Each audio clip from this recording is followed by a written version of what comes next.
Poema 1. El solstici encega els carrers a l'hora de l'Àngelus. Prop de casa respires un ordre advers. Mare. Poema 2.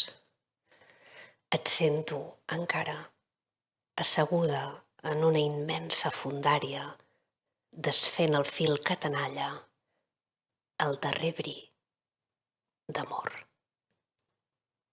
Poema 3. I ser escut poderosíssim que embolcalla el gest i ser, des de la lluita, dona. Tinc por, com aquells dies que em bressolaves lentament en nits d'insomni.